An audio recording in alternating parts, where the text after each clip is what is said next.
আজকে আমি মিক্সার সবজি করব।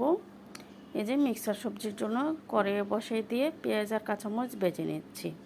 এখন তো শীতকালীন সবজি পায়, সব রকমের সবজিগুলো পাওয়া যায়। তো আমি আজকে ফুলকপি, বাঁধাকপি, গাজর, টমেটো, আলু এমনকি এগুলো দিয়ে ভাজি করবো। সাথে থাকবে মিষ্টি কুমড়ো একটু দিব। এই যে লবণ দিয়ে, ময় মশলা দিয়ে, লবণগুলো দিয়ে এগুলো আমি এখন ভেজে নিচ্ছি। আসসালামু আলাইকুম, হ্যালো এভরিওয়ান, আপনারা সবাই কেমন আছেন? কার কার পছন্দ বলেন তো এই ভাজিটা? আমার তো অনেক ভালো লাগে। আজকে এটা আমরা রুটিতে খাবো, আর থাকলে তো এটা দুপুরবেলা ভাতের সাথে খাবো, তাই এটা ভাজি করতেছি।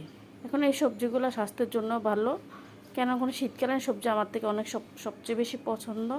এই যে মিষ্টি কুমড়োগুলো দিয়ে দিলাম, দিয়ে লেড়েচে দেবো। এটা পরে দিলাম এই কারণে, মিষ্টি কুমড়োটা কিন্তু আপনার তাড়াতাড়ি সিদ্ধ হয়ে যায়, এই জন্য আমি পরে দিয়েছি, এই জন্য এটা কোনোটা সবজি যেন না ভাঙে। এই যে জিরা গুঁড়ো দিয়েছি, দিয়ে ভালো করে নেড়ে চেড়ে নিব।